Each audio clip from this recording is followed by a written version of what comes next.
그 산티아고 가는 길 느긋하게 걸어라 라는 책이 있어요. 그 책에서 저자인 조이스 럽이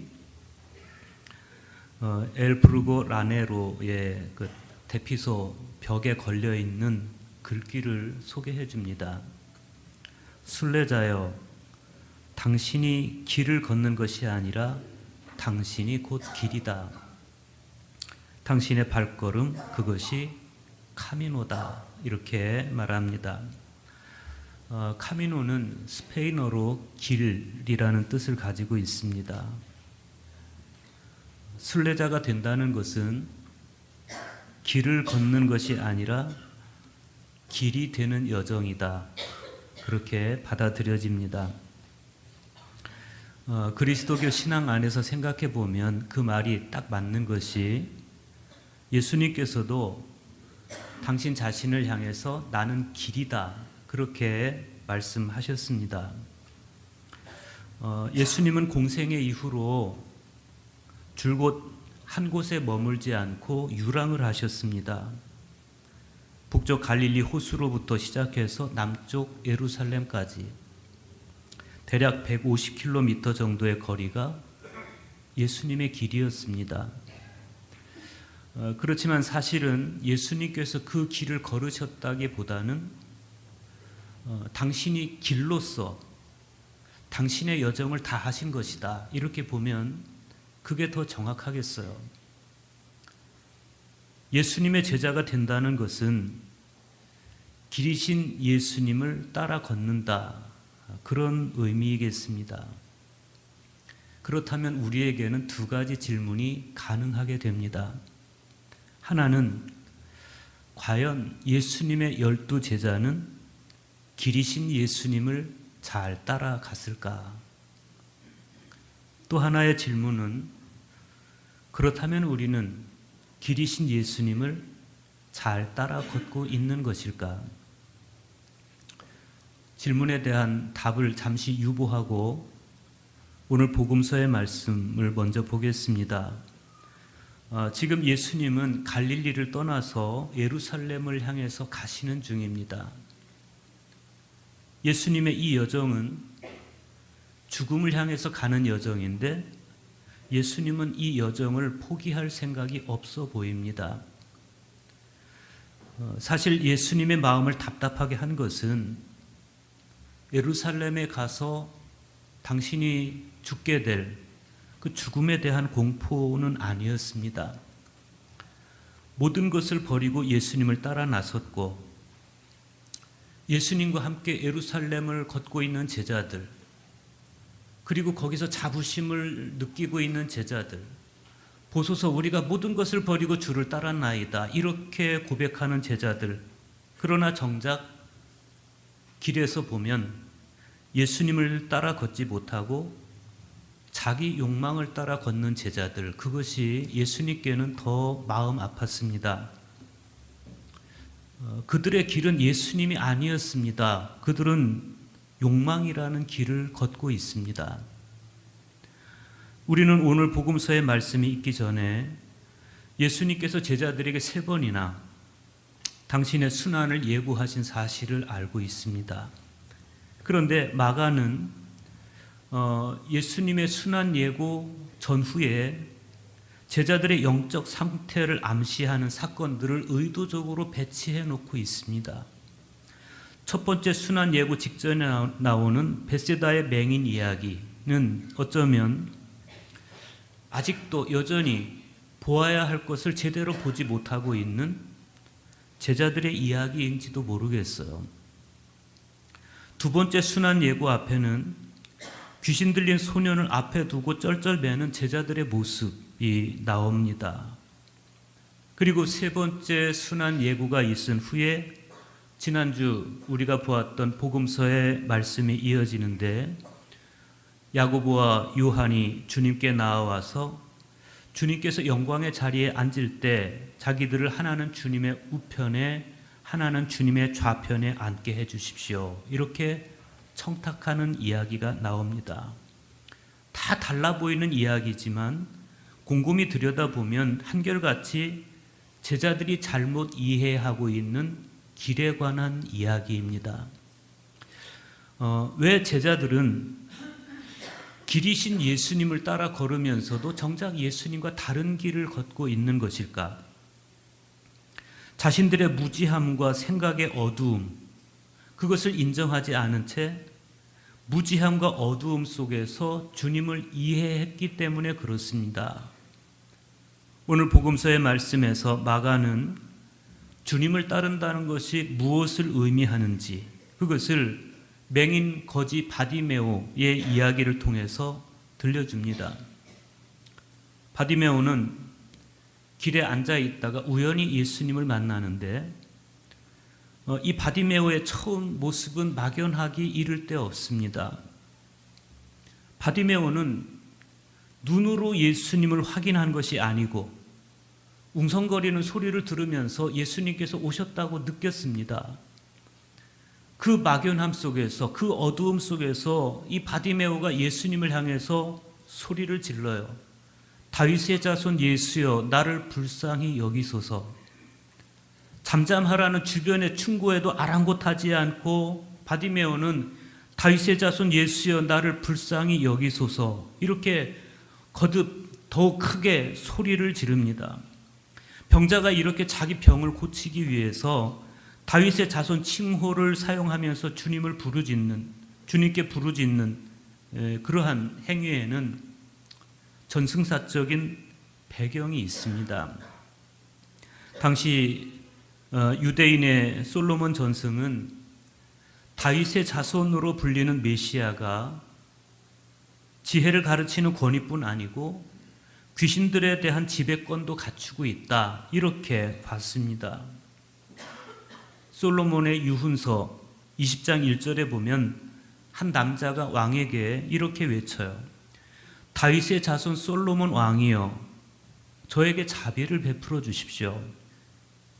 요세푸스 고대사에 의하면 한 여인이 하닷 왕에게 이렇게 외칩니다. 오 주여, 저에게 자비를 베푸소서. 바디메오는 이런 유대인들의 전통에 따라서 지금 예수님께 자비를 요청하고 있습니다.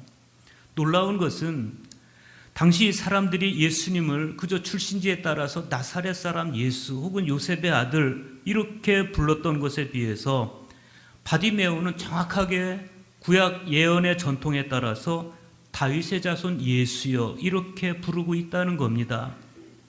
바디메오는 예수님을 다윗의 후손으로 오신 메시아로 인식하고 있었고 그런 예수님을 향해서 나를 불쌍히 여기소서 이렇게 부르짖고 있습니다. 그러니까 메시아 앞에서 사람이 취해야 할 가장 정확한 태도를 다른 사람이 아닌 맹인인 바디메오가 보이고 있다는 거예요. 예수님께서 가던 길을 멈추십니다. 그를 불러오라고 말씀하십니다. 그러자 바디메오가 겉옷을 벗어 던지고 벌떡 일어나서 예수님께로 갑니다. 그리고 51절과 52절에 보면 바디메오와 예수님 사이에 짧은 대화가 이루어져요. 예수께서 말씀하여 이르시되 네게 무엇을 하여 주기를 원하느냐?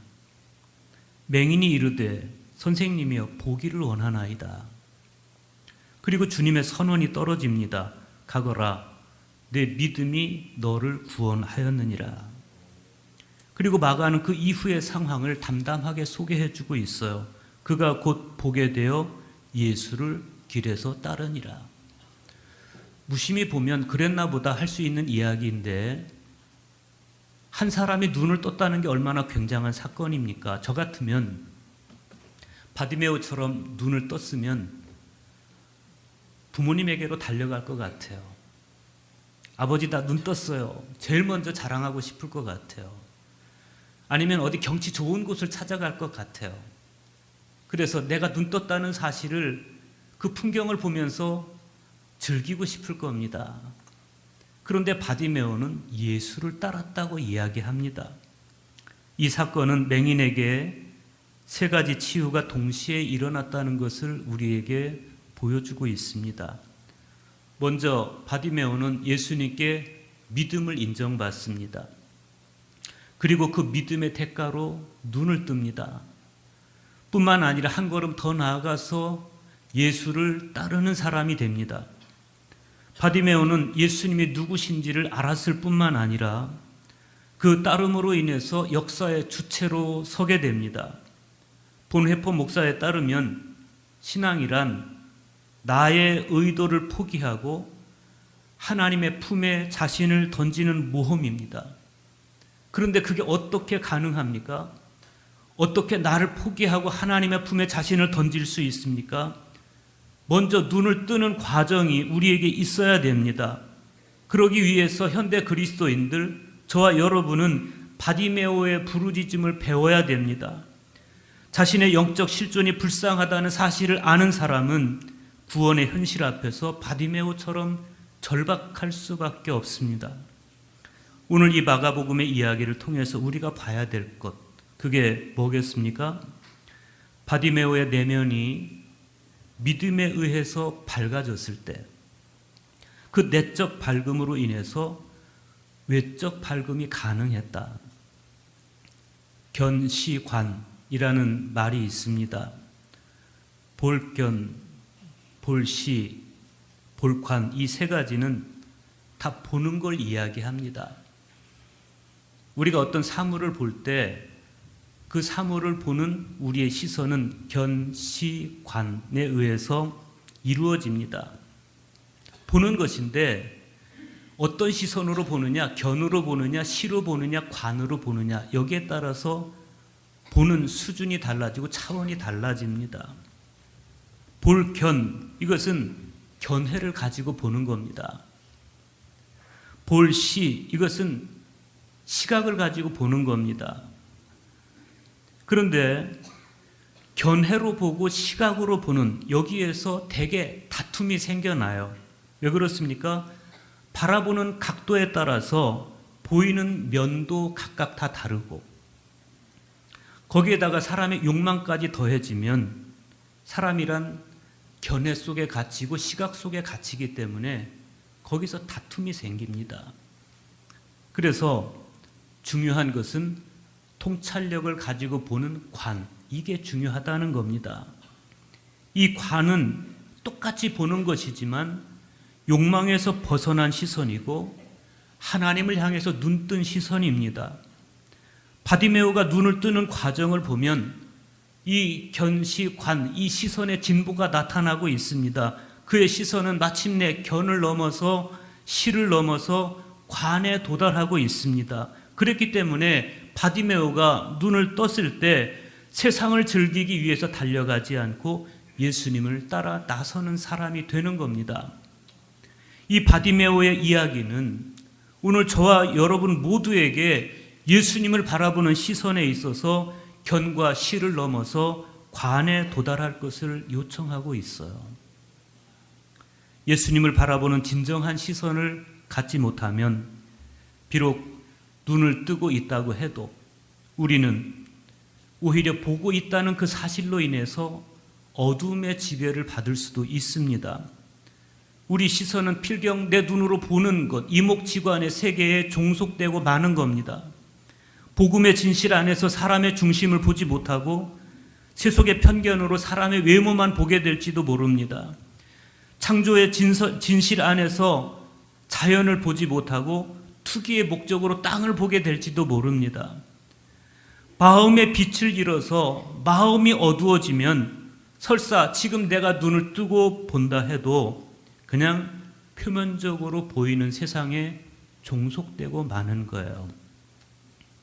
그래서 예수님께서는 무례하게 굴었던 바리새인들을 향해서 너희가 소경되었다면 죄가 없으려니와 본다고 하니 너희 죄가 그대로 있느니라, 이렇게 말씀합니다. 너희처럼 외적으로만 보고 다 보는 것처럼 자신을 기만하고 사람을 기만하는 것보다 차라리 너희가 소경된 것이 낫겠다, 그런 말씀이죠. 우리가 알아야 될 게 있어요.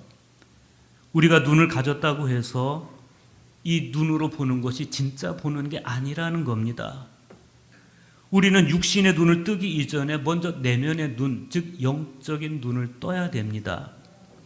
그때 비로소 그 어느 것에도 종속되지 않는 자유로운 시선을 회복할 수가 있게 됩니다. 오늘 우리가 종교개혁주의를 맞이해서 예배를 하고 있습니다. 마틴 루터는 크리스천의 자유에 관해서 두 가지 명제를 이야기하고 있습니다. 첫째, 크리스천은 전적으로 자유로운 만물의 주인이며 주님 외에는 그 어느 것에도 종속되지 않는다. 두 번째로, 크리스천은 전적으로 충실한 만물의 종이며 모든 사람에게 종속되어 있다. 기독교인은 아무에게도 속해 있지 않고 오직 주님께 속해 있으며 동시에 만물의 종이며 모든 사람에게 속해 있다. 이게 무슨 이야기겠습니까? 정말 주님 안에서 눈뜬 사람은, 정말 주님을 향한 진정한 시선을 갖춘 사람은 아무 것에도 종속되지 않고 오직 주님께만 자신을 내어 맡기게 되는데, 그렇게 해서 주님과 내가 일치가 되면 그 다음에는 자유롭게 모든 사람에게 종속될 수 있다. 이런 얘기 아니겠어요? 사랑의 종속이라고 이야기할 수 있겠습니다. 주님을 향한 진정한 시선을 가진 사람만이 주님 이외에 그 어느 것에도 종속되지 않고 오히려 주님을 내 안에 모신 밝음으로 자연을 대하고 사람을 대할 수가 있는 겁니다. 진정한 개혁은 주님을 바라보는 시선의 개혁, 즉 시선의 회개로부터 시작이 되는 것입니다. 오늘 구약 성경에 나오는 욥을 생각해 볼 수 있습니다. 욥은 모든 면에서 완벽했던 사람입니다. 흠이 없이 정직했습니다. 하나님을 경외하는 사람이었습니다. 악에서 떠난 사람이었습니다. 재산도 많았습니다. 자식들도 많았습니다. 이 사람은 영적으로도 육적으로도 완벽한 사람이었습니다. 어쩌면 지나치게 완벽했던 이 욥의 현실이 하나님을 바라보는 진정한 시선의 방해가 되었을지도 모르겠어요. 그런데 그렇게 완벽했던 욥의 삶이 어느 날 처참하게 무너져 내립니다. 예기치 않은 때 예기치 않은 불행이 욥을 덮쳤습니다. 처음에 불행이 닥쳐왔을 때 과연 욥은 흠이 없고 하나님을 경외하는 신앙인의 모습 그대로였습니다. 사단이 욥의 소유물과 자녀들을 쳤을 때 욥은 슬펐지만 그러나 하나님을 원망하지 않았습니다. 입으로 죄를 짓지 않았습니다. 내가 모태에서 알몸으로 나와 싸운즉 또한 알몸이 그리로 돌아가올지라. 주신 이도 여호와시요 거두신 이도 여호와시오니 여호와의 이름이 찬송을 받으실지니이다. 누가 이렇게 고백할 수 있겠어요? 그런데 사탄이 두 번째로 이 욥의 몸을 쳐서 온 몸이 종기로 되덮였을 때 그때 욥은 차라리 태어나지 않았으면 더 좋았을 것을 그러면서 자기가 태어난 날을 저주했습니다. 너는 차라리 태어나지 않는 게 나았을 뻔했다. 예수님께서 훗날 가룟 유다에게 하셨던 말씀을 욥이 자기를 향해서 내뱉고 있어요. 차라리 내가 태어나지 않았으면 좋았을 뻔했다. 아우슈비츠 이후에도 서정시가 가능한가를 물은 비평가가 있었습니다. 그렇듯이 욥이 겪은 비극은 점차로 욥의 마음에서 시와 찬미를 다 빼앗아버리고 말았어요. 욥은 어느 지점부터 서서히 마음이 어두워지고 그때부터 하나님을 바라보는 시선도 어두워집니다. 더 이상 하나님의 지혜를 볼 수 없었습니다. 더 이상 하나님의 선하심을 볼 수 없었습니다.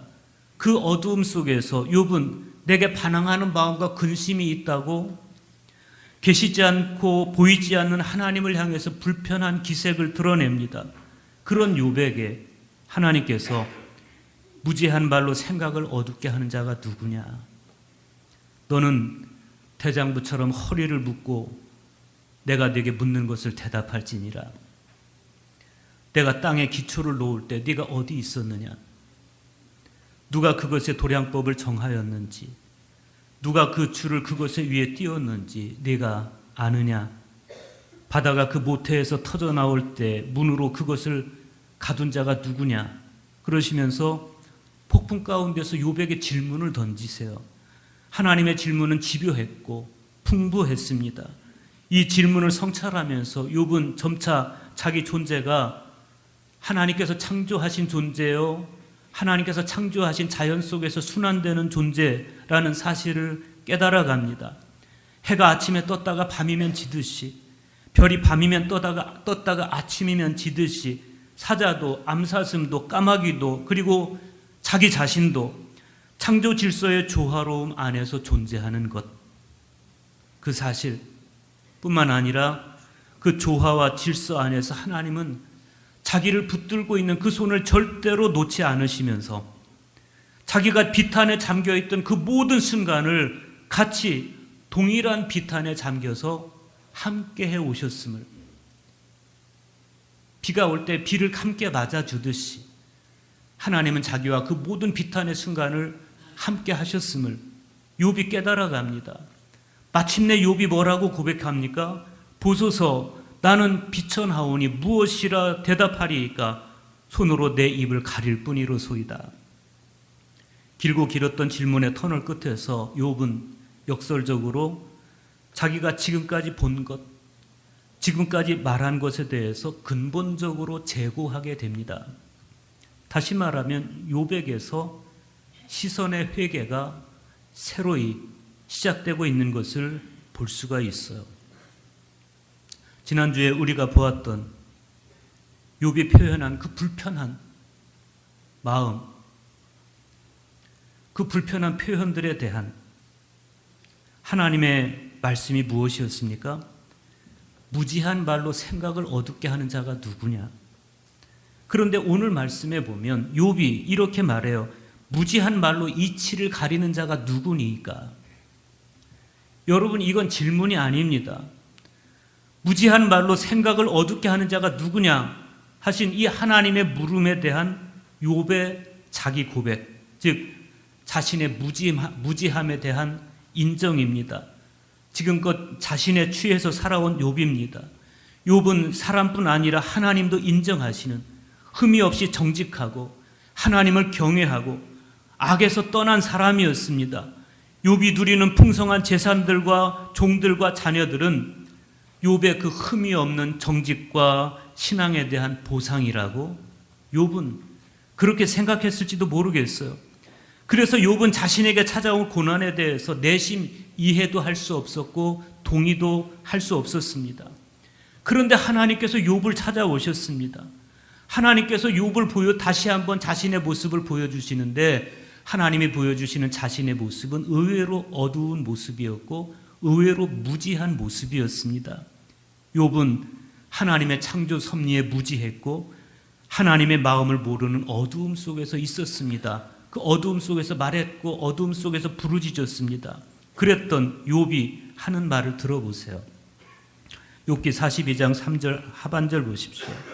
나는 깨닫지도 못한 일을 말하였고 스스로 알 수 없고 헤아리기도 어려운 일을 말하였나이다.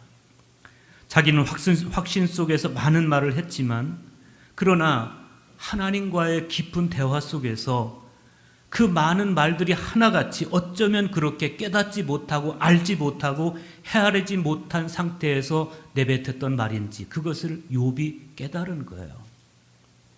얼마나 부끄러웠을까, 욥이 하나님 앞에서. 마침내 이렇게 말합니다. 내가 주께 대하여 귀로 듣기만 하였사오나 이제는 눈으로 주를 배옵나이다.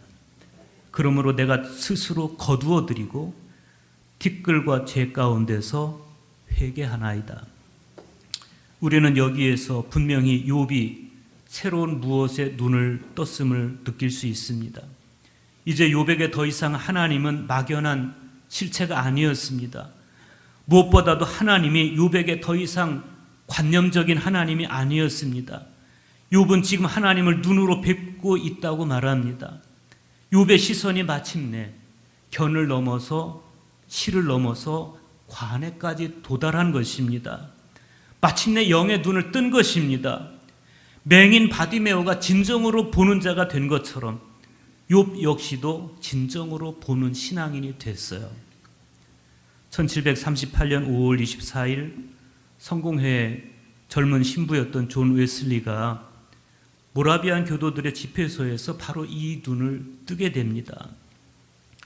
그것은 아주 작은 시작, 작은 변화의 시작에 지나지 않았지만 듣는 신앙에서 보는 신앙으로, 관념적 신앙에서 확실한 신앙으로 넘어가는 과정에서 웨슬리는 마침내 하나님을 사랑하는 그 시선으로 사람을 사랑하게 됩니다. 하나님을 바라보는 그 순일한 시선으로 사람을 바라보게 됩니다. 이것이 하나님을 참으로 보고 참으로 믿는 사람만이 마침내 도달할 수 있는 진정한 자기 개혁입니다. 오늘 서신서의 말씀에서 히브리서 기자는 이렇게 고백합니다. 히브리서 7장 23절에서 25절입니다. 제사장 된 그들의 수요가 많은 것은 죽음으로 말미암아 항상 잊지 못함이로되 예수는 영원히 계심으로 그 제사 직분도 갈리지 아니하나니 그러므로 자기를 힘입어 하나님께 나아가는 자들을 온전히 구원하실 수 있으니 이는 그가 항상 살아서 자기를 위하여 간구하심이니라. 구약시대 제사장들과 예수님의 차이가 뭡니까? 구약시대 제사장들은 죽었지만 예수는 영원히 살아계시다는 것입니다. 그러므로 주님은 자기를 힘입어 하나님께 나아가는 자들을 온전히 구원하실 수 있다. 히브리서 기자는 그렇게 단언하고 있어요. 세상에는 이 주님을 귀로 들은 사람들이 제법 많습니다. 그렇지만 예수님을 눈으로 보는 사람들은 많지 않습니다. 예수님을 눈으로 보지 못하다 보니까 무지한 말로 이치를 가리고 깨닫지도 못한 일을 말하고 스스로 알 수도 없고 헤아리기도 어려운 일을 말하는 사람들이 적지가 않아요. 그래서 신앙인으로 살아가고는 있지만 진정한 자기 개혁은 일어나지 않는 겁니다. 마침내 하나님을 진정한 눈으로, 관으로 보게 되었을 때 그때 욥의 삶에 어떤 변화가 일어났습니까? 자기와 지난하게 논쟁을 벌이면서 정말 자기 마음을 힘들게 만들었던 그 친구들을 위해서 마침내 기도해 줄 수 있게 됩니다. 모든 형제와 자매와 이전에 알고 있던 이웃들을 초청해서 오래간만에 같이 식사를 나눌 수 있게 됩니다. 지금 주님을 참된 시선으로 바라보는 사람만이 그렇게 형제와 이웃과의 관계에서도 너그러울 수가 있는 겁니다.